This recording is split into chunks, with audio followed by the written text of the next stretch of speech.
Tiana stood in the kitchen doorway at 7:43 p.m. A burgundy Chanel bag swung from her shoulder. I'd seen that bag in Nordstrom's window last month. $4,200. Her voice came sharp and cold. "There's no dinner for you tonight. We already ate." I stared at the empty counter. My stomach cramped. I'd eaten 4 saltines that morning. Nothing since. "I thought maybe some soup." She cut me off with a laugh. "Soup costs money. Money you don't have access to anymore." She smiled, pulled out her phone and showed me my bank account. 1137. "See? You're broke. Should have been more careful." My son Desmond appeared behind her, wouldn't meet my eyes. That night, I lay in my small back bedroom wearing 2 sweaters, shivering. The thermostat was locked at 59 degrees. Tiana controlled it. Said heating costs were outrageous. I counted the crackers I'd eaten today. 4 saltines. My stomach growled. The sound echoed in the cold room. I pulled the thin blanket tighter. Maybe I was the problem. Maybe Tiana was right. Maybe I was getting confused. Couldn't manage money anymore. 68 years old and I couldn't remember where my pension went. Every month, $3,200 deposited. Every month gone. When I asked Tiana about it, she sighed. "They're paperless now, Mom. I'll show you any time." She never did. Have you ever been hungry in your own home? Not just missing a meal, truly, desperately hungry. That kind of hunger makes you doubt everything, makes you wonder if you're losing your mind. My debit card was gone. Tiana had borrowed it temporarily 14 months ago, said elderly people get scammed. This would protect me. When I asked for grocery money, she'd hand me $30 or $40, called it an allowance. Sometimes she forgot. Sometimes she said I already got money that month, even when I didn't. If this story is hitting home, or if you want to see how Winifred fights back, hit that subscribe button. You won't want to miss what happens next. Desmond used to protect me. When his father, Vernon, died 7 years ago, Desmond promised he'd look after me. But something changed when Tiana moved in. He avoided me now, flinched when she raised her voice. His hands shook when her bedroom door slammed. The thermostat clicked. The heat never came on. 3 years earlier, everything was different. It was February 2021. Desmond knocked on my door that Saturday morning. His voice sounded nervous through the wood. "Mom, can I come in? I want you to meet someone." I opened the door. Desmond stood there with a woman I'd never seen. She wore a cream-colored wool coat. Designer. Her jewelry caught the light. Gold earrings, expensive watch. Her heels clicked on my hardwood floor when she stepped inside. That sound, sharp, deliberate. "Mom, this is Tiana. We're getting married." My heart stopped. "Married? But you've only been dating." 4 months. His voice went defensive. "When you know, you know." Tiana's voice came syrupy sweet. "You raised an amazing man, Mrs. Palmer. I'm so lucky." She took my hand. Her grip was firm, too firm. I can't wait to be part of this beautiful family. I'd been alone for 5 years since Vernon died. I wanted Desmond to be happy, but something in Tiana's smile didn't reach her eyes. And those expensive things she wore. Desmond had mentioned she was a medical device sales coordinator. Very successful, he said, but the way she surveyed my house, like she was calculating, measuring. "Congratulations," I said. My voice sounded hollow. Tiana squeezed my hand harder. "We're going to be so close, Mom." 18 months ago, Tiana called. Her voice trembled, sounded panicked. "Mom, there's black mold in our apartment. The landlord won't fix it. We can't stay there. It's making Desmond sick." I heard Desmond coughing in the background. Weak, pitiful sounds. "Just for a few months," Tiana said, "until we find our own place." Desmond got on the phone. "Please, Mom, I wouldn't ask if it wasn't serious." "I know what you're thinking. Why did she let this happen? But when you're 68 and your son is pleading," his voice breaking, "what do you say? When the woman he married sounds desperate and scared, how do you refuse?" "Of course you can stay," I said, "as long as you need." I heard Tiana's voice in the background, bright, cheerful. The panic gone instantly. "Oh, thank God, thank you so much, Mom." They moved in the next day, Saturday, June 2023. Tiana brought boxes and boxes, more than someone staying temporarily would need. She went straight to my master bedroom, Vernon's and my room for 43 years. "We'll take this one," she said. Not asked, told. I stood in the hallway holding my own suitcase. I thought, this is my room. Tiana's voice hardened, just slightly. "Desmond needs space for his work equipment.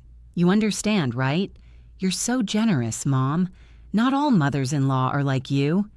She closed the door. I heard the lock click. I moved into the small back bedroom, the one we'd used for storage, boxes of Vernon's things still stacked in the corner. I pushed them aside, made room for my bed. The window faced the alley. The room was always cold. That was 18 months ago. They never looked for their own place. The next morning, I woke at 6:30 a.m., waited for the sound of Tiana's car leaving for work. Desmond left first. His truck backed out of the driveway at 6:45, then Tiana's sedan at 7:15. I counted the minutes until the engine sounds faded. I went to the kitchen. My legs felt weak. I hadn't eaten a real meal in days, just crackers and instant oatmeal when I could afford it. My allowance was gone. $22 left for 2 more weeks. I opened the refrigerator.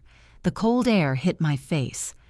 Inside, expired milk from 3 weeks ago, 3 yogurt cups with Tiana's name written on them, ketchup, mustard, nothing else. The light flickered, hummed. Empty shelves stared back at me.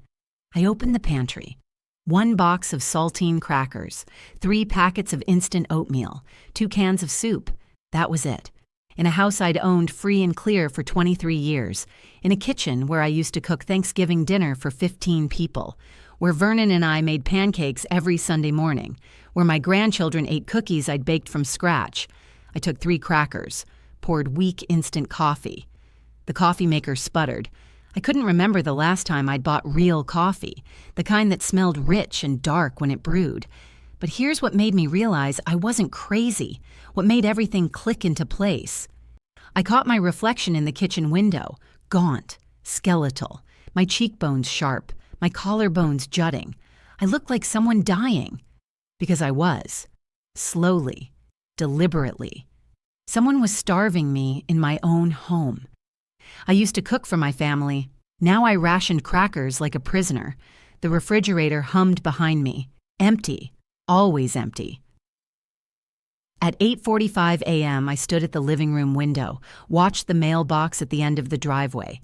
Tiana's car was gone, but I'd learned to wait. Make sure she didn't come back, didn't forget something and return. 10 minutes passed. Then I saw it. Tiana's sedan pulled back into the driveway. She got out, walked to the mailbox, opened it, pulled out a stack of mail, thick, white envelopes. She glanced at the house. I stepped back from the window, heart pounding. She stuffed the mail into her purse, every piece, then got back in her car and drove away. My hands started shaking. That's why I never got bank statements. That's why bills never came. She was taking everything. Before I could see it, before I could know what she was doing with my money, she'd been doing this for months. That's why I never got bank statements. That's why, when I asked about my pension, she always had an excuse. "It's direct deposit, Mom. Everything's electronic now. You don't need to worry about it." But I did need to worry, because $200 came into my account every month, and I was eating saltines for dinner. She wasn't helping me. She was isolating me, cutting me off from my own life, my own money, making me dependent, making me doubt myself. The mailbox stood empty at the end of the driveway. It had been empty for 8 months, and I'd believed her when she said she was handling it because of my arthritis, because walking to the mailbox hurt my knees. I'd believed her because she was family, because she called me Mom, because Desmond had married her and I thought that meant something. That's when I knew, and that's when the real nightmare began. At 6 p.m., Desmond came home from work. I heard his truck in the driveway. The door opened, his footsteps in the hallway. Slow, tired. He tried to go straight to the bedroom he shared with Tiana. "Honey, can we talk?" He stopped, didn't turn around. "I'm really tired, Mom." "Please, just for a minute." He turned. His face looked drawn, exhausted, dark circles under his eyes. When I reached for his arm, he flinched. Actually flinched, like I was going to hit him. "Baby, what's wrong?" "Nothing, I'm fine." But his sleeve had ridden up when he pulled away. I saw them, bruises, dark purple, finger-shaped, on his wrist, 4 marks where someone had grabbed him. Hard, recently. I gasped. Couldn't help it. He yanked his sleeve down. "I'm fine, Mom. I'm just tired." "Desmond! Desmond!" Tiana's voice cut through the hallway, sharp, demanding. "Now!" He turned away from me, started walking toward their bedroom, his shoulders hunched, defeated. "Baby, if something's wrong..." "Everything's fine," he said. His voice came out flat, dead. The bedroom door closed. I heard the lock click. Then Tiana's voice, muffled through the door, but I could make out the words. "What did she want?" "What did you tell her?" Desmond's reply, too quiet to hear, pleading, then a crash. Something breaking, Desmond's cry. Cut off suddenly. I stood in the hallway, my 43-year-old son, the boy who'd climbed into my lap during thunderstorms, who'd held my hand at Vernon's funeral, who'd promised to take care of me. He was trapped too. I didn't know it then, but my son was as trapped as I was. Maybe more, because at least I could still see the cage.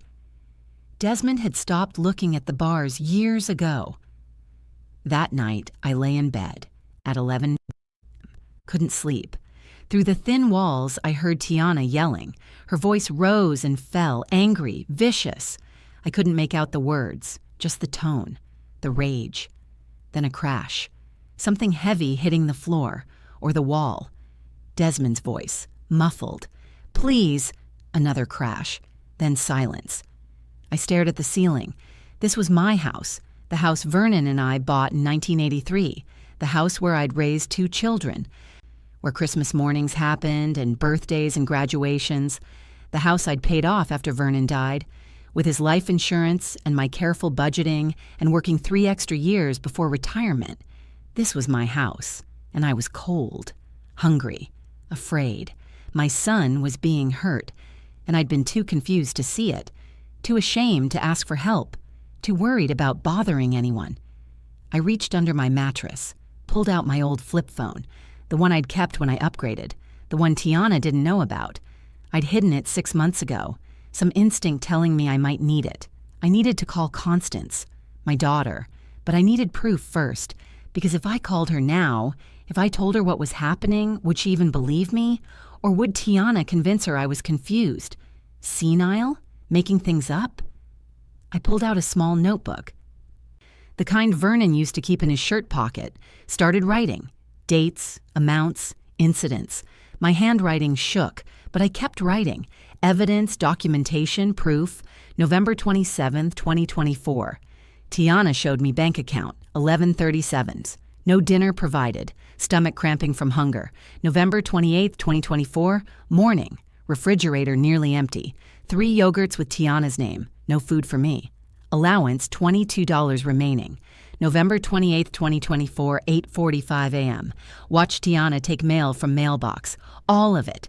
Stuffed in purse. November 28th, 2024, 6 p.m. Desmond has bruises on wrist, finger-shaped, purple. Recent. Flinched when I touched him. Tiana yelled for him. He obeyed immediately. Something broke in their room. Heard Desmond cry out. My pencil scratched on the paper. The sound seemed loud in the cold room, but I kept writing, because this was my house. My money, my son. And I was going to fight back. I didn't know if anyone would believe me, but I had to try.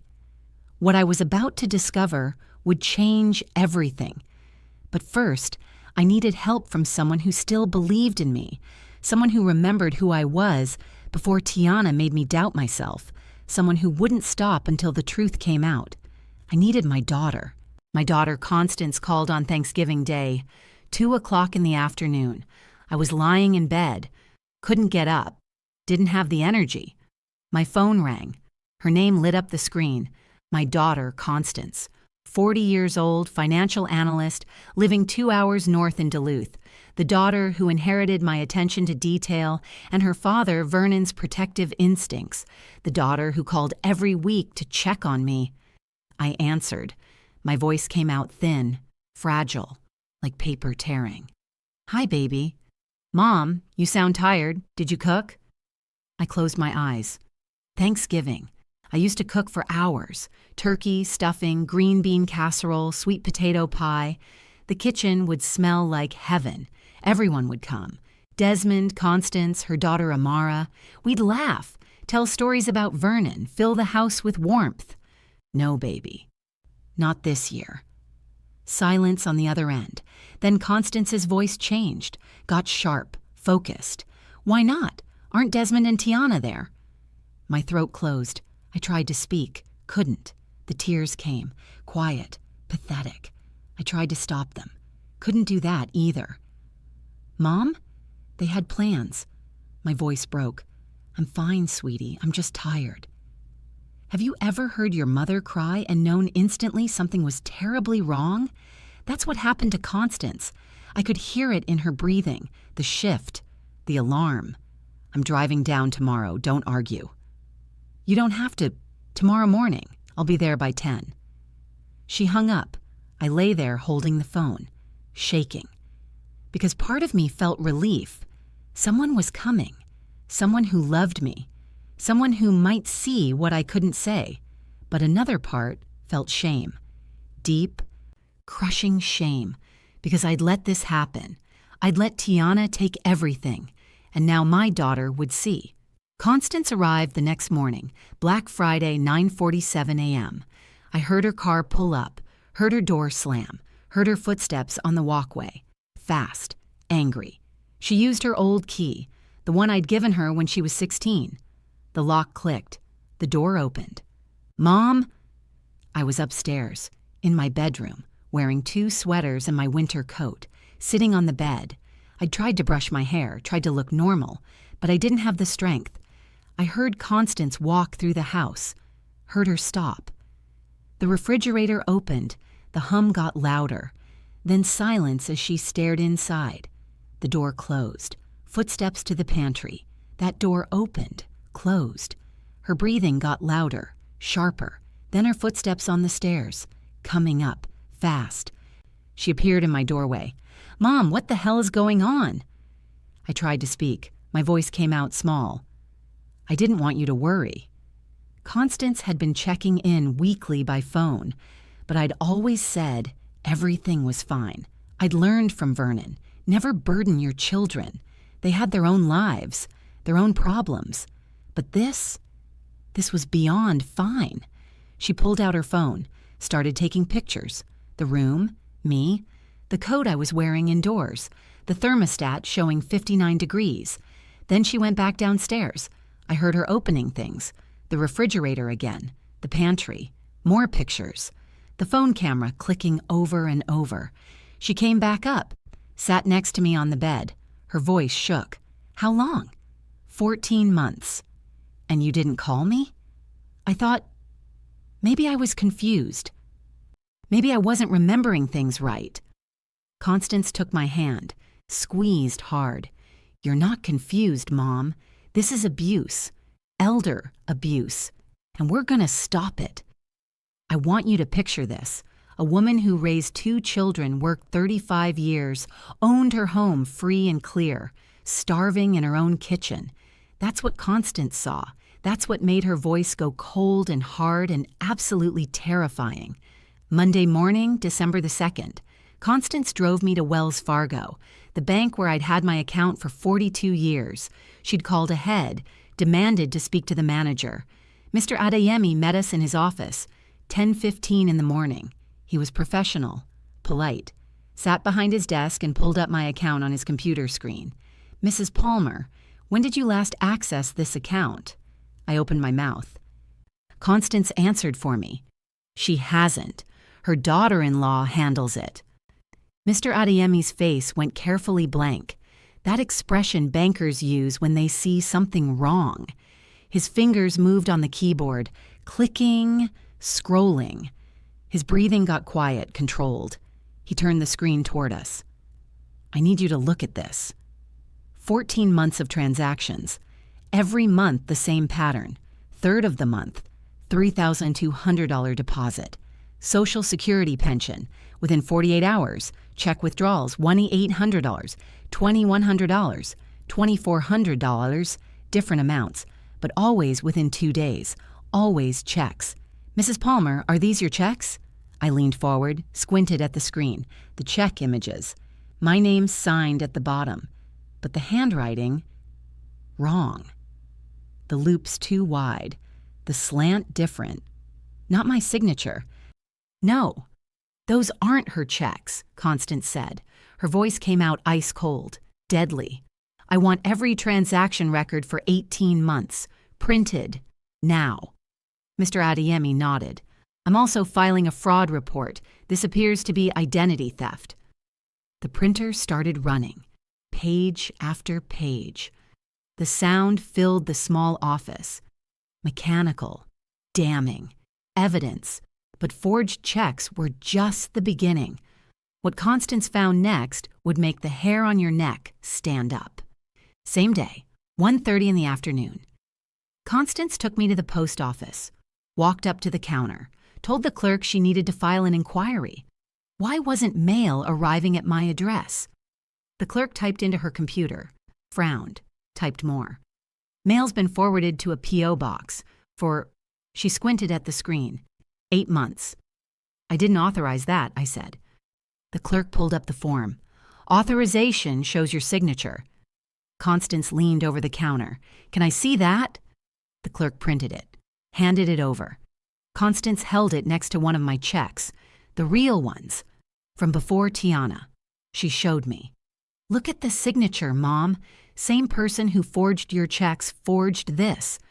The P.O. box was registered to W. Palmer, but the phone number listed? Constance called it right there, put it on speaker. Tiana's voice, bright, professional. "Hello?" Constance hung up, her jaw clenched. Before the forwarding order, she had to be intercepting mail manually, 6 months of stealing mail from your mailbox, then 8 months of having it forwarded, 14 months total. Tiana Booker, my son's wife of 3 years. The medical device sales coordinator who'd moved into my house 18 months ago, temporarily. The woman with the 4,200 handbag while my mother starved. That's who orchestrated this. That's who planned it down to the forged signature. Constance photographed everything, filed a federal mail fraud report. Her hands didn't shake. Her voice stayed steady, but I could hear the rage underneath. Controlled, focused, dangerous. "We're building a case," she said, "and when we're done, she's going to prison." That evening, Constance drove us to a hotel, said we weren't going back to that house. Not yet, not until we had a plan. She parked outside my house, 5:45 p.m. We sat in her car, the heater running, warm air finally reaching my bones. She spread papers across the dashboard, bank statements, mail fraud reports, photos of the empty refrigerator, the thermostat, my medication bottles, unfilled for 6 weeks because I couldn't afford the copay. "This is elder abuse, Mom. Financial exploitation, mail fraud, identity theft. We have documentation." I started crying.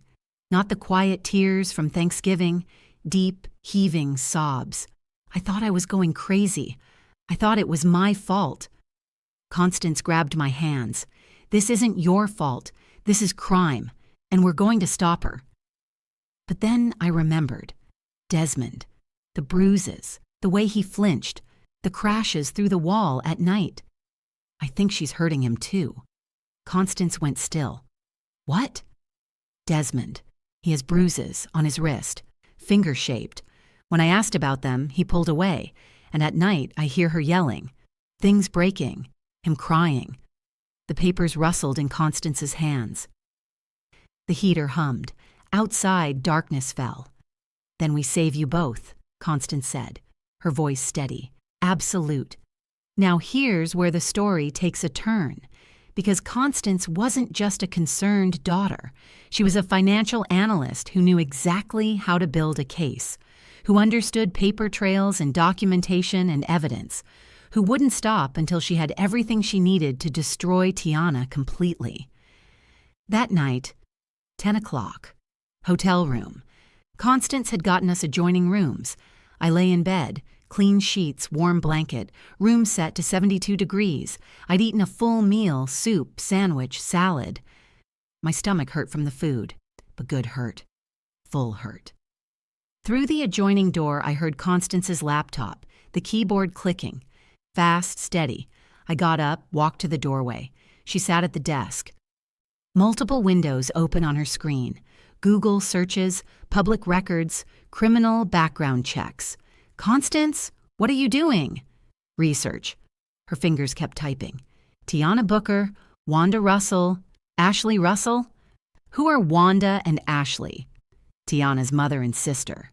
She clicked, scrolled. Her breathing changed, got shallow. Oh my God! What? She turned the screen toward me. Criminal record. Wanda Russell, 2008, elder financial exploitation. Charges dropped. Victim recanted. Her mother has a record. Constance kept clicking. And Ashley, look at this. Website. Senior Financial Wellness Consulting. Ashley Russell, founder. Services. Financial planning for elderly clients. Estate management. Medicare guidance. It's a front, Constance said. Her voice flat, shocked. They're running a scam. Targeting elderly people. She opened a spreadsheet, started typing.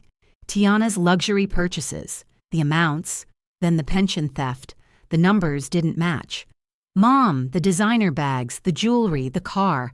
That's at least $80,000 in 18 months. Your pension is $3,200 a month. 14 months is $44,800. Where's the rest coming from?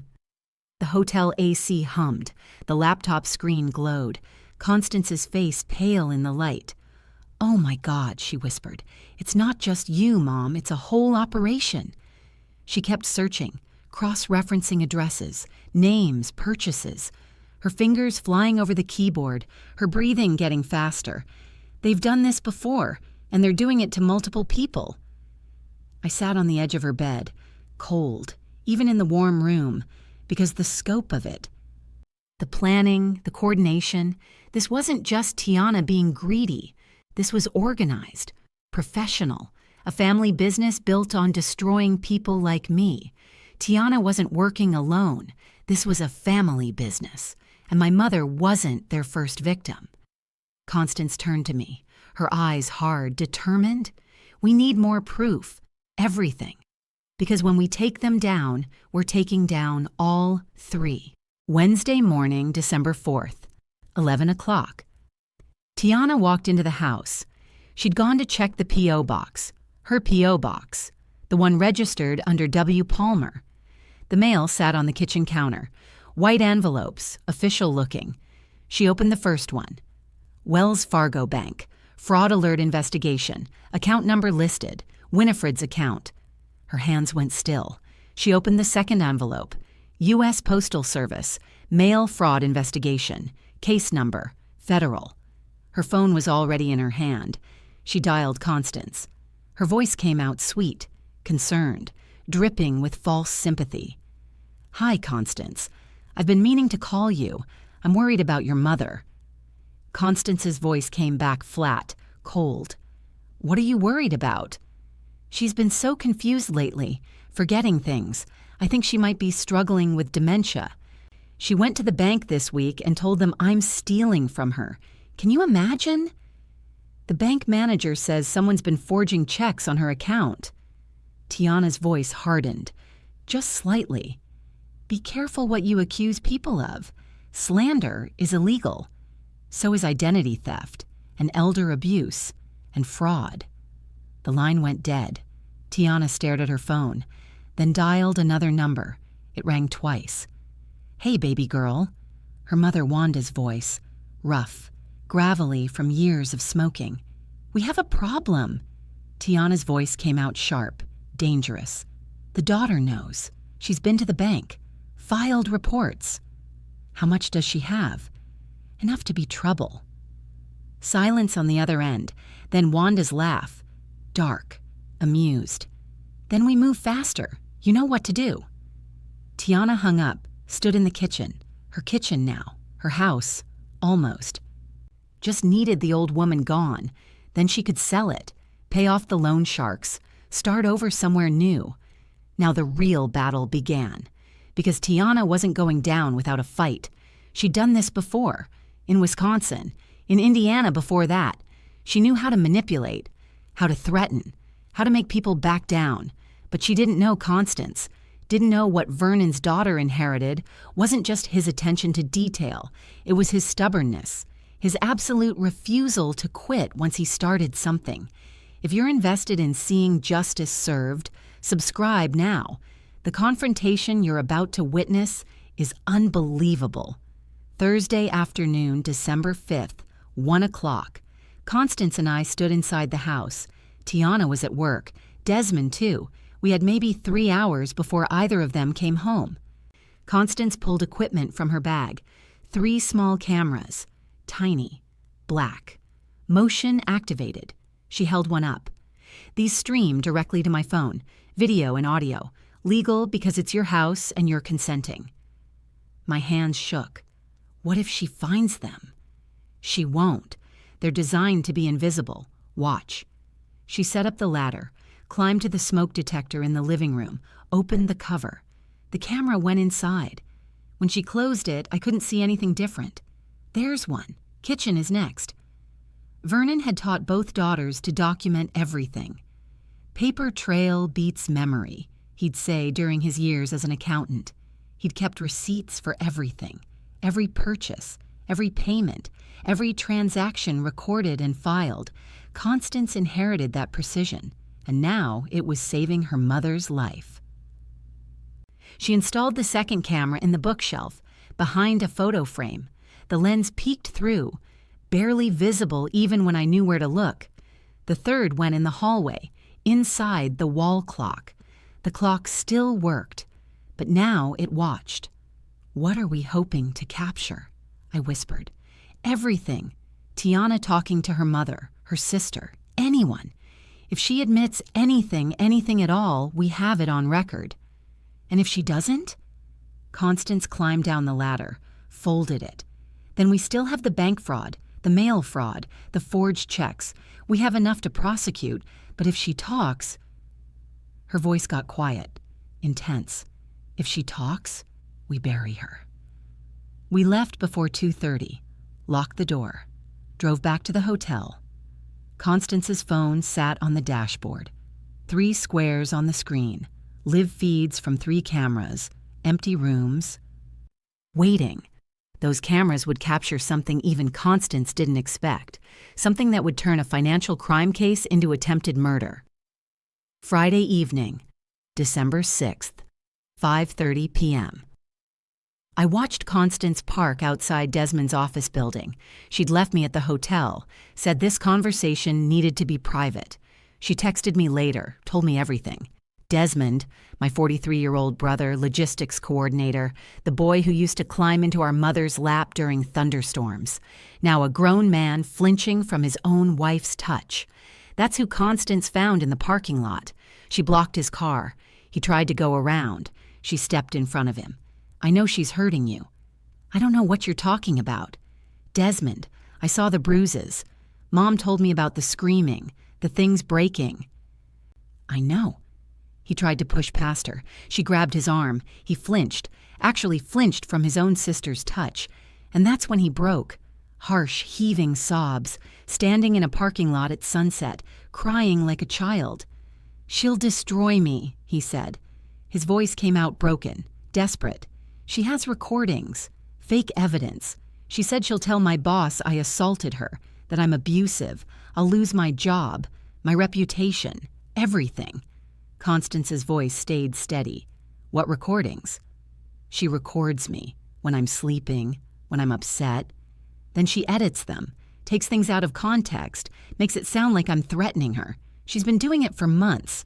Says if I ever leave, she'll ruin me. Has she hit you? His sleeve rode up when he wiped his face. The bruises Constance saw weren't old, purple, dark, recent. Finger-shaped on his wrist, circular on his upper arm, a handprint. She threw a coffee mug at me last week. It hit my shoulder. She burns me with cigarettes when she's angry, tells me I deserve it, that I'm weak, pathetic, that no one would believe me if I told. Constance's breathing got shallow, controlled. Does Mom know? She's seen some of it, the bruises. But I told her I'm fine. I can't let Mom know how bad it is. She's already suffering because of Tiana. If she knew... His voice broke again. She's killing Mom, and she's killing me too. Watching my brother cry broke something in me, but it also made me more determined, because Tiana had taken everything.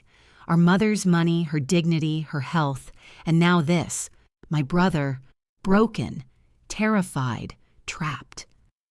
I don't know how to stop her, Desmond said. I do, but I need you to trust me. What do you need? Stay at Felipe's house, your co-worker. Don't go home. If Tiana contacts you, record it. Every call, every text, every interaction. Can you do that? He nodded, wiped his face. Will this actually work? Will she actually face consequences? She's going to prison, Desmond. I promise you that. Tuesday night, December 10th, 11:47 p.m. Constance's phone buzzed. Motion detected, camera 1, living room. She grabbed her phone, opened the app. The feed showed 3 women.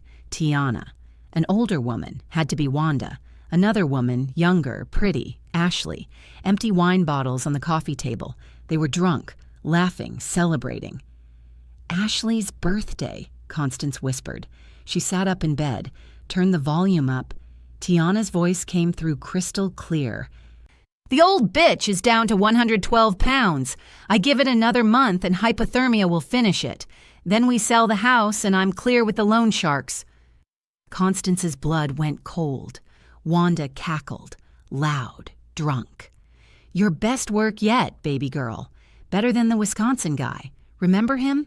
Took 6 months. You're getting efficient. Ashley raised her glass. Just make sure no one suspects anything. Make it look natural. Heart failure, hypothermia, whatever. No investigations. They toasted, clinked glasses, kept talking. How much do the sharks want? Ashley asked. $95K house should sell for $485. After I pay them, I'll have almost $400K left, split 3 ways. And the son? Tiana laughed. Desmond, he'll do whatever I tell him. I have enough on him to put him in prison if he tries anything. He's not going anywhere. Constance watched the footage 3 times, downloaded it, backed it up to Google Drive, iCloud, Dropbox, sent a copy to the attorney she'd hired, Michael Chen, elder law specialist. She said it, out loud, on camera. She was planning to kill my mother, not just steal from her, murder her, deliberately, by starvation and cold, then cover it up as natural causes. And she'd done it before, in Wisconsin, to some man whose name we didn't know, who probably died alone, cold, confused, just like Tiana wanted Mom to die. Constance called me at midnight, woke me up. Her voice shook. I have it, Mom. I have everything. Tiana just confessed to planning your murder, on video, with witnesses. Her mother and sister are accomplices. I couldn't breathe. Couldn't speak. Murder. The word sat heavy in my chest. What do? We end this. Saturday night, December 14th. Are you ready? Yes. 2 a.m., December 11th. Constance couldn't sleep. She sat at her laptop, Googled Ashley's business, Senior Financial Wellness Consulting. The website loaded, professional, clean, photos of smiling elderly people, testimonials, services offered. Then she clicked Events. December 14th, 2024. Minneapolis Community Center, Winter Wellness Fair for Seniors, booth number 17, pre-registered 6 weeks ago, booth fee $400, paid in full. Her heart started racing. She opened another tab, Googled Minneapolis Community Center, December 14th, event listing, Winter Wellness Fair, 300 attendees expected, activities, vendors, awards ceremony, 7 p.m. Community Service Award recipient, Winifred Palmer. Constance started laughing. Quiet at first, then louder. Mom was receiving an award. That same night, same event, and Tiana had no idea. She grabbed her phone, started making calls. Mr. Adeyemi, the bank manager. I need you at the community center this Saturday, 7 p.m. Trust me, it's important. Mrs. Okafor, the neighbor. Can you come to the Winter Wellness Fair Saturday night? I need witnesses. Felipe, Desmond's co-worker. Bring Desmond Saturday, Community Center, 7 p.m. Don't tell him why. Detective Raymond Pierce, Financial Crimes Unit. She'd filed the initial fraud reports with him. I'm sending you video evidence of attempted murder, and I'm inviting you to watch the perpetrator get arrested. Live. Janelle Townsend, WCCO reporter. Covered elder abuse issues. Want to cover the biggest elder abuse bust of the year? Bring a camera crew. Here's what Tiana didn't know. Her next victims were going to watch her get arrested, live, in front of 300 people, while she stood at a booth pretending to help seniors, while my mother stood on stage accepting an award, while her whole family got taken down at once. Perfect. Friday evening, December 13th, night before the confrontation. I stood in the hotel room trying on clothes, the outfit Constance bought me. Navy dress, simple, elegant. I'd gained 6 pounds in 2 weeks, still looked gaunt, but stronger. My eyes had life in them again. Constance sat on the bed, laptop open, going through the plan one more time. Tomorrow night, in front of everyone, we end this. My hands shook. What if no one believes me? They'll believe the video. They'll believe the bank records. They'll believe the 4 other victims we found. They'll believe Detective Pierce and Mr. Adeyemi and Mrs. Okafor. Mom, we have everything. What do I say? The truth. When you accept the award, tell them what happened. Exactly what happened. Tiana will be in that room, at booth 17. When you point at her, when you call her out, everyone will see. We practiced. I stood in front of the mirror. Constance sat behind me. My voice shook at first, then got stronger. For 14 months, someone stole my pension while I starved. I lost 26 pounds. I ate crackers for dinner. I wore 3 sweaters indoors because I couldn't afford heat. Despite receiving $3,200 every month, I had nothing. Constance squeezed my hand. You're the bravest person I know, Mom. I don't feel brave. You survived. You asked for help. You're standing up to her. That's the definition of brave. Outside, snow started falling. Soft, quiet. Inside, we prepared for war. December 14th arrived, and Tiana Booker had no idea her world was about to explode. Had no idea that 300 witnesses would watch her get arrested. Had no idea that her own words, captured on video, drunk and careless, would send her to prison for 18 years. She thought she was going to a wellness fair, looking for victims, making money, planning my funeral. Instead, she was walking into a trap, and I was the bait. Saturday, December 14th, 6 p.m., the Minneapolis Community Center buzzed with 300 seniors, the annual Winter Wellness Fair. Vendors lined the walls, booth displays, health screenings, information tables, and booth 17, Senior Financial Wellness Consulting. Ashley Russell, founder. Tiana stood behind the booth, smiling, professional, handing out brochures, her mother Wanda beside her, Ashley on the other side. All 3 scanning the room, looking for marks, vulnerable elderly people they could exploit. I watched from backstage. My heart pounded so hard I could hear it. Constance stood next to me, her laptop open, the video file ready, one click away from destroying Tiana's life. "You ready, Mom?" I nodded. Couldn't speak. My throat too tight. Throughout the room, Constance's people waited. Mr. Adeyemi from Wells Fargo, Mrs. Okafor, my neighbor, Felipe, Desmond's co-worker. Detective Raymond Pierce stood near the exits, badge concealed, officers positioned at every door. Janelle Townsend from WCCO stood with her camera crew, ready to record everything.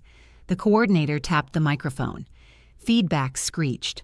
The crowd quieted. Ladies and gentlemen, thank you for attending our annual Winter Wellness Fair. We have a special presentation tonight, the Community Service Award for Outstanding Volunteer Work. This year's recipient has served our community for 15 years. Please welcome Winifred Palmer. Applause. Warm. Generous. I walked onto the stage, 6:47 p.m. My legs shook, but I kept walking, one foot then the other. The stage lights bright, hot, the microphone waiting.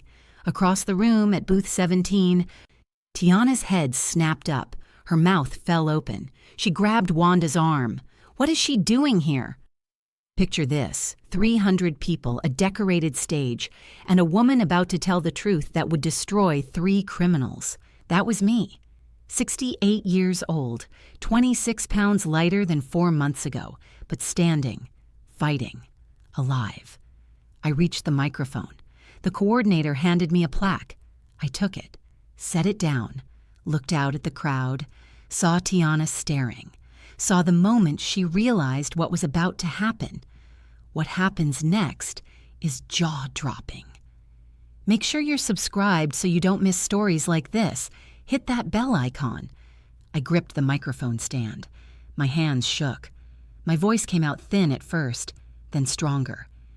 Thank you for this award. It means more than you know. I want to share why. The room went quiet. Listening. For 14 months, someone stole my pension while I starved. Every month, $3,200 deposited. Every month, gone. Within 48 hours. Stolen. Gasps rippled through the crowd, people leaning forward. I lost 26 pounds. I ate crackers for dinner. Sometimes nothing. I wore 3 sweaters indoors because I couldn't afford heat. The thermostat locked at 59 degrees. My medication went unfilled for 6 weeks. I couldn't afford the copay. My voice broke. I paused, breathed, continued. Despite receiving $3,200 every month from Social Security, I had $11 in my account. I thought I was going crazy, thought I was confused, getting dementia. That's what she told me. I looked across the room, pointed. Tiana Booker, 38, the daughter-in-law with the $4,200 handbag, now sweating under 300 pairs of eyes. She stood frozen at booth 17, Wanda and Ashley beside her, all 3 staring.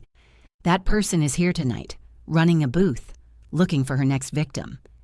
The crowd turned, heads swiveling, 300 pairs of eyes on Tiana, on the booth advertising Senior Financial Wellness Consulting. "Oh my God," someone whispered. "Who would do that?" Tiana's voice came out high, nervous. "This is insane. She's confused. I've been trying to help her. This is elder confusion." But people were staring, murmuring, moving away from booth 17. Constance walked onto the stage, laptop in hand, projector cable in the other. She plugged it in. The large screen behind me flickered on. "Let me show you something," Constance said, her voice calm, steady, deadly. The video started playing. Timestamp in the corner, December 10th, 2024, 11:47 p.m. 3 women visible on screen, sitting in a living room, my living room, wine bottles on the coffee table, drunk, laughing. Tiana's voice filled the room through the speaker system, crystal clear, undeniable. "The old bitch is down to 112 pounds. I give it another month, and hypothermia will finish it. Then we sell the house, and I'm clear with the loan sharks." The room exploded. Shouts, screams, people jumping to their feet. On screen, Wanda cackled, loud, drunk, proud. Your best work yet, baby girl. Better than the Wisconsin guy, remember? Took 6 months. You're getting efficient. Ashley raised her glass. Toasted. Just make sure no one suspects anything. Make it look natural.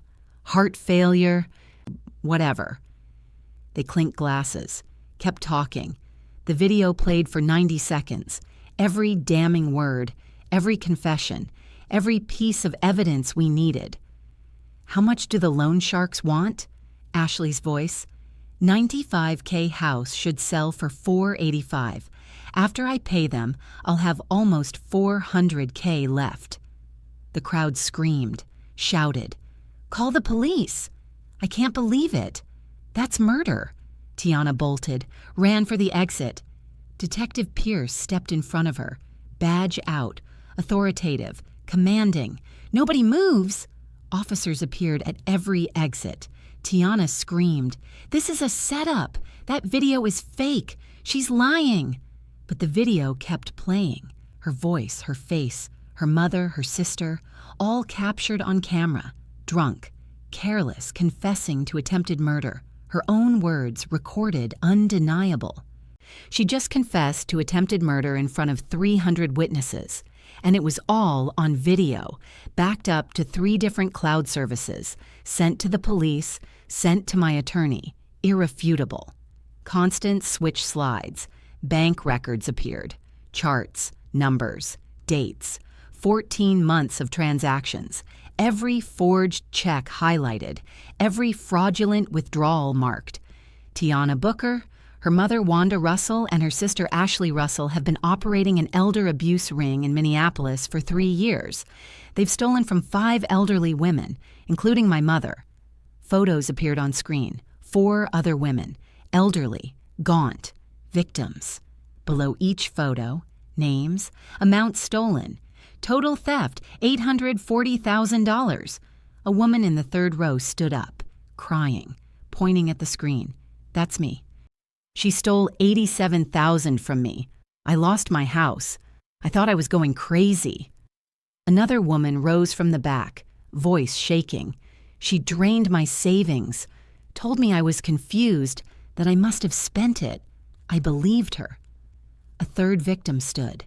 "I almost died. I was so ashamed I didn't tell anyone." The room descended into chaos, crying, shouting, victims embracing, strangers comforting strangers. The projector hummed. Constance's voice stayed controlled, calm, delivering facts like a surgeon delivering cuts. Not 1 victim, not 2, 5. 5 elderly women. This wasn't theft. This was a criminal operation, a family business built on destroying the most vulnerable people in our community. And they almost got away with it. The back doors opened. Desmond walked in, limping, his face bruised, fresh, purple and yellow.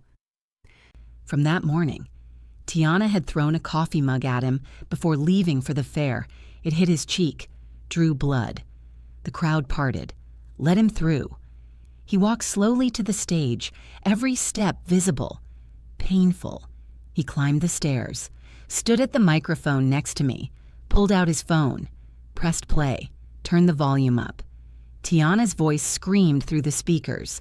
"I'll tell everyone you hit me. I'll destroy you. You'll lose your job, your reputation, everything. You do what I say or I ruin you." Sounds of objects breaking, crashing.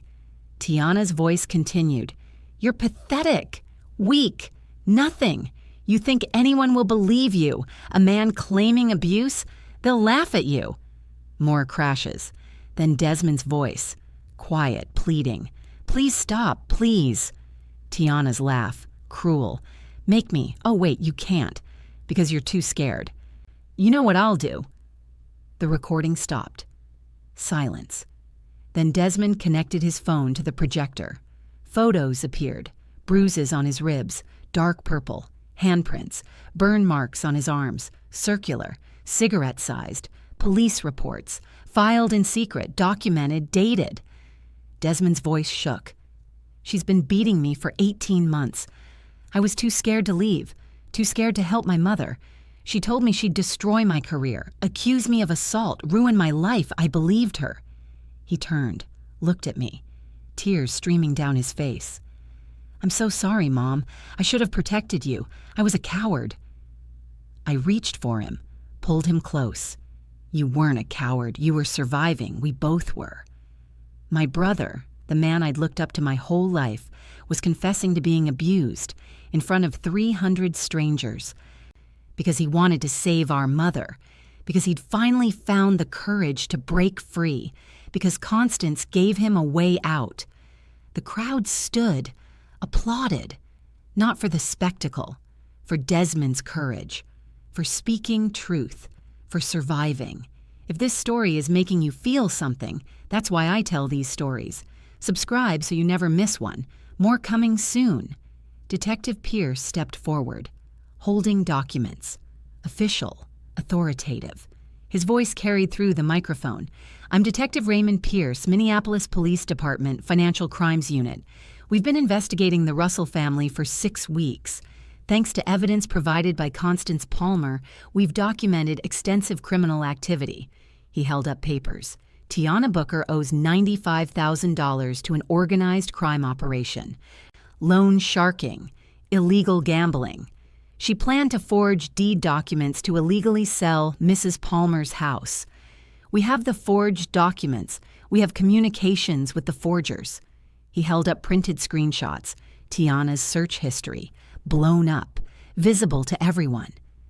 Elderly hypothermia death timeline. How long starvation death elderly. Heart attack symptoms versus malnutrition death. These are Tiana Booker's actual searches from her laptop, seized with a warrant. The crowd gasped, murmured, horror spreading. She wasn't just stealing from Mrs. Palmer, she was trying to kill her. Text messages between Tiana and her mother discuss speeding up the timeline. Quote, the loan sharks are getting impatient, need to move faster. End quote. He held up an arrest warrant, read from it. Tiana Booker, Wanda Russell, Ashley Russell. You're under arrest for conspiracy to commit murder, elder abuse across 5 victims, 25 counts total, financial exploitation, identity theft, mail fraud, and racketeering under the Minnesota Organized Crime Control Act. Officers moved toward the 3 women, handcuffs out, Miranda rights being read. It was real, documented. The police had been watching them for 6 weeks, building the case, waiting for this moment. This was happening. Justice. Actually happening. Officers handcuffed Tiana. She screamed, thrashed. This is a setup. That video is fake. She's lying. This is elder confusion, dementia. She doesn't know what she's saying. I walked to the edge of the stage, looked down at her. 20 feet away, officers restraining her, her hands cuffed behind her back, her face twisted, ugly, vicious. My voice carried through the microphone, steady, strong. I welcomed you into my home. I treated you like a daughter, and you tried to kill me. Tiana spat back, venomous, all pretense gone. You were nothing but an ATM. You're pathetic, useless. You were supposed to die months ago. It should have been easy. The crowd gasped, collective, sharp. Someone screamed. She said it. You were supposed to die. No remorse, no shame, just pure evil. Just rage that her plan failed, that I survived, that I won. Tiana lunged forward. Officers yanked her back. She kept screaming obscenities, threats, insults, everything stripped away, the mask gone, just the monster underneath. Constance walked to center stage, slowly, deliberately. She reached up, removed her earrings. Gold hoops. The ones our father Vernon gave her when she graduated college. She held them in her palm, then placed them carefully in my hand. Everyone in that room knew what it meant. Old neighborhood code, old Minneapolis tradition. Taking off your earrings meant you were preparing to fight, meant you were done talking, meant business. Constance looked directly at Tiana being dragged toward the exit. Her voice came out low, dangerous, but the microphone picked it up, amplified it. carried it to every corner of the room. My mother survived you, and now the whole city knows what you are. You'll spend the next 20 years in prison thinking about how a 68-year-old woman you tried to starve to death stood on this stage and destroyed you. Tiana lunged again, screaming. Officers forced her toward the door, her voice fading, echoing. Furious, the crowd erupted. Applause, thunderous standing ovation, fists raised, cheering, not just for me, for every victim, every person who'd been abused and silenced, every elder who'd been exploited, every voice that had been dismissed as confused. And just like that, it was over. Tiana Booker was done, finished. Her mother and sister, too, all three heading to jail, then prison, justice, real, tangible, complete. 7:23 p.m. Officers led Tiana, Wanda, and Ashley out of the community center in handcuffs. Camera flashes. Janelle's news crew capturing everything. WCCO would run the story at 10 p.m. Then again at sunrise. The footage would go viral. National news by Monday. 4 elderly victims surrounded me on stage, crying, hugging me, thanking me. You saved us. You were so brave. I thought I was alone. Detective Pierce confirmed next steps. They'll be booked into Hennepin County Jail tonight. Arraignment Monday morning, bail hearing same day. With attempted murder charges, I doubt bail gets granted. Janelle interviewed me on camera, her questions gentle, respectful. How do you feel right now? What would you say to other victims? What's next for you? I answered honestly, tired voice, but strong.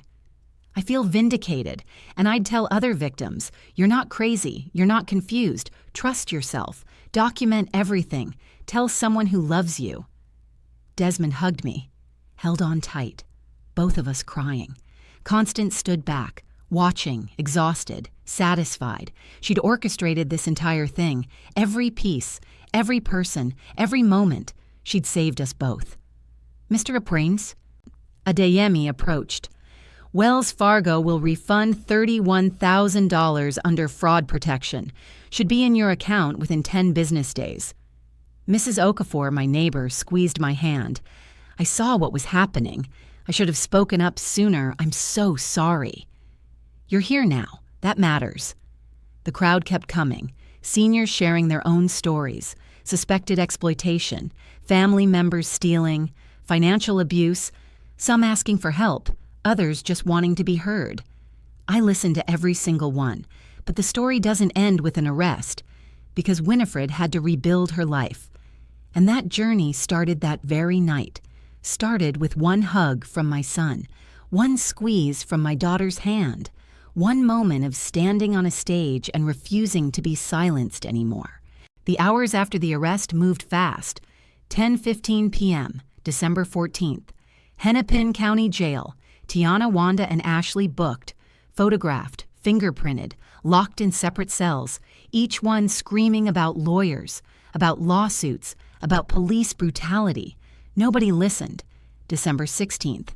Bail hearing. Judge Martin presided. Tiana's attorney argued for release. No prior convictions, community ties, she's not a flight risk. The prosecutor stood. Your Honor, the defendant is charged with conspiracy to commit murder. She has access to $95,000 in criminal proceeds. She has documented contacts with organized crime. She operated a multi-state elder abuse ring. Wisconsin, Indiana, Minnesota. She is absolutely a flight risk. Judge Martin's gavel struck. Bail denied. Defendant poses a danger to the community. Remanded to custody pending trial. December 18th, federal raid. 7 a.m., SWAT teams hit 3 locations tied to the Loan Shark operation. 7 arrests, cash seized, records confiscated. The investigation expanded. Tiana had borrowed from the Diaz organization. Illegal gambling, money laundering, loan sharking. The feds wanted her testimony, offered a deal. December 20th, Desmond walked into the Hennepin County Family Court, filed 2 motions, divorce petition, Domestic violence restraining order, 500 feet minimum distance, no contact, no communication, violations punishable by immediate arrest. The clerk stamped the documents. You're free now, sir. December 23rd. 4 victims filed a class action lawsuit, civil case, $2.1 million in damages, pain and suffering, emotional distress, loss of dignity, punitive damages. Attorney Michael led the case. We're going after every asset they have. Same day. Tiana's attorney approached the prosecutor. My client wants to deal. In 9 days, everything changed. Charges filed, bail denied, justice moving faster than anyone expected because the evidence was overwhelming, because the video confession eliminated any chance of acquittal, because Tiana knew she'd lose at trial. December 23rd, 2 p.m., Hennepin County Courthouse, sentencing hearing. The courtroom packed, victims in the front rows, families behind them, reporters lining the walls, Janelle's WCCO crew filming. This would be the lead story. Again. Judge Catherine Mora entered. Everyone stood. She took the bench. Her voice carried authority, cold, impartial, absolute. We're here for sentencing in state of Minnesota versus Tiana Booker, Wanda Russell, and Ashley Russell. Defendants have accepted plea agreements. I've reviewed the pre-sentence investigation reports. Does defense wish to speak? Tiana's attorney stood, young, nervous, knew he'd lost before he started. Your Honor, my client had a difficult childhood. Financial desperation drove her actions. She deeply regrets what happened. We ask the court for leniency. Judge Mora's voice cut like ice. Difficult childhood is not a defense for attempted murder. Financial desperation does not justify starving an elderly woman. Next. I sat in the front row. Constance on my left, Desmond on my right. Tiana stood 20 feet away. Orange jumpsuit, handcuffs, ankle chains. She wouldn't look at me. Judge Mora continued. Ms. Booker, you targeted vulnerable elderly women. You stole their money while they starved. You planned the murder of Winifred Palmer to pay gambling debts. You operated a criminal enterprise that destroyed multiple lives across multiple states. This court finds your actions depraved and calculated. You showed no remorse. Even when confronted with evidence, you lied. You blamed the victim. You claimed confusion and dementia. The judge paused. Let the words sink in. This court sentences you as follows. Tiana Booker, 18 years in Minnesota Correctional Facility Shakopee, $840,000 restitution to victims, permanent restraining orders protecting all 5 victims, lifetime ban from any position involving elderly care or financial services. Wanda Russell, 12 years, $500,000 restitution. Ashley Russell, 10 years, $400,000 restitution. License revoked for financial consulting business. The gavel struck. Final. Absolute. Officers moved forward. Tiana turned, looked back at me one last time, her eyes empty, defeated. I stared back, didn't blink, didn't look away, held eye contact until the door closed behind her, until she disappeared, gone. Then I exhaled, long, slow, like I'd been holding my breath for 18 months because it was over, really over. She couldn't hurt me anymore, couldn't hurt Desmond, couldn't hurt anyone. 18 years. She'd be 56 when she got out. I'd be 86, but I'd be alive. That was what mattered. I'd be alive. Stories of justice like this one matter. If you want to see more, subscribe and turn on notifications. I share these stories to give people hope. December 28th, 10 a.m., 2 weeks after the arrest.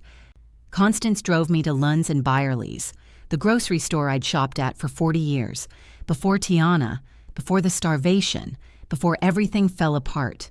I pushed the cart through the automatic doors. The aisles stretched ahead, bright, full, abundant. Constance walked beside me, her hand on my elbow, steady, supportive. We reached the produce section. I stopped. stared at the strawberries. Fresh, red, beautiful. $6.99 for a container. 2 weeks ago, that would have been impossible. Would have meant choosing between strawberries and medication, between fruit and heat. My hand reached out, trembling, hesitated, pulled back. Old habits, old fear. The voice in my head, "You can't afford that, you don't deserve that, save the money, be careful." Constance took the container, put it in the cart, her voice gentle, firm. "Mom, you can buy strawberries now. You can buy whatever you want." My eyes filled with tears. I nodded, couldn't speak. Added blueberries, raspberries, blackberries, fresh salmon, artisan bread, real butter from Ireland, olive oil, aged cheddar, dark chocolate, things I hadn't bought in over a year, things Tiana said were wasteful, things I denied myself because I thought I couldn't afford them, because I believed her lies. At checkout, the total appeared, $143.67. My new debit card, only my name, only my control, no joint account, no secondary card holder, just mine. I swiped it. The screen flashed, approved. I exhaled like I'd been holding my breath for months, because I had been, holding my breath, waiting for someone to stop me, to tell me I couldn't have food, that I didn't deserve to eat. Outside, I sat on a bench, started crying. Not sad crying, relief, deep, overwhelming. Constance sat beside me, held my hand, said nothing, just sat there, present, solid, real. I forgot what it felt like, I whispered, to just buy food, without fear, without asking permission. That $143.67 wasn't just groceries. It was freedom. It was dignity. It was my life back. Every strawberry, every dollar spent, proof that I'd survived, that I'd won. December 31st, New Year's Eve morning, 6 a.m., Constance's house in Duluth. I woke early. Couldn't sleep. Too much running through my mind. The past year, the nightmare, the rescue, the victory. Desmond, my son who'd moved into Constance's spare bedroom. December 26th, started therapy. December 27th, handed me his first $300 payment. December 29th, for the groceries I didn't buy you. He sat across from me at the kitchen table now. Coffee brewing. Winter sun streaming through windows. His bruises still visible, but healing. Fading from purple to yellow to normal. His hands shook less. He ate 3 meals daily. Constance made sure. Same as me. His voice broke. "Mom, I'm so sorry. I was weak. I let her hurt you because I was scared." I reached across the table, took his hands, squeezed hard. "You were abused. That's not weakness. That's survival." "I should have protected you. I saw you starving and did nothing. I'm a coward." "No." My voice firm, strong. "You protected me when it mattered. You testified. You gave police evidence. You chose truth over fear. That's protection. That's courage." He broke down. Ugly, heaving sobs, 43 years old and crying like a child. I held his hands. Let him cry, because he needed this. Needed to release 18 months of fear and shame and pain. Outside, snow fell, quiet, peaceful. Inside, we were warm, safe, together. It was the first day of a new year, and for the first time in years, we both felt hope. Healing doesn't happen in one conversation, but it starts with one, and this was theirs, the first of many, the beginning of putting the pieces back together. December 29th, I called the Elder Abuse Prevention Network Minnesota, told them my story, offered to help. "I can train bank employees, speak at community centers, whatever you need." The coordinator's voice came back eager, grateful. "We'd love that, Mrs. Palmer. Survivors who speak out save lives." That same day, 2 elderly women called me. They'd seen the news coverage. WCCO had run my interview 5 times. Each time they listed my name. Said I was available to help other victims. First woman, voice shaking. "I think my nephew is doing this to me, taking my checks. But I thought I was crazy. I didn't know it had a name." It's called elder financial abuse, and you're not crazy. Document everything. Tell someone you trust. Call Adult Protective Services. You deserve help. Second woman. My daughter-in-law won't let me see my bank statements. Says I'm too confused, that she's protecting me. My chest tightened. That's how it started with me, too. Here's what you do. Go to the bank yourself. Ask to see your account history. Bring someone you trust. Document everything. Don't tell her you're going. 2 women in one day. 2 women who might have ended up like me if they hadn't heard my voice right when they needed it most. That's when I understood. And this wasn't just my story anymore. It was theirs. It was every elder being exploited, every voice being silenced, every person being told they're confused or crazy or forgetful. December 30th. My doctor cleared me. You've gained 8 pounds, blood pressure improving, keep eating, keep healing. That evening, I taught Constance's daughter, Amara, how to make pie crust. 12 years old, eager, patient. Just like Vernon taught me 40 years ago. Flour dusting the counter, rolling pin in small hands. Kitchen warm, house full. Always food now, always warmth. Always safety. I framed my community service award. Hung it next to Vernon's photo. We did it, baby, I whispered. We survived. December 31st, 6 a.m., last morning of 2024. I sat alone in my temporary room, looked at the framed photo from Confrontation night, me on stage, Constance beside me, both smiling, standing ovation visible behind us, 300 people believing me, supporting me, witnessing justice. I thought about what I'd learned, 14 months of hell, 2 weeks of freedom, a lifetime of lessons. Evil doesn't always look like monsters. Sometimes it looks like a daughter-in-law with a nice smile and designer bags. Sometimes it looks like family. Sometimes it's the person calling you mom while starving you to death. I learned that asking for help isn't weakness. It's survival. It's the strongest thing you can do. I learned that my daughter saved my life not with money or lawyers, but by refusing to look away when everyone else did. She saw me. She believed me. She fought for me when I couldn't fight for myself. That's what love looks like. That's what family means, not blood.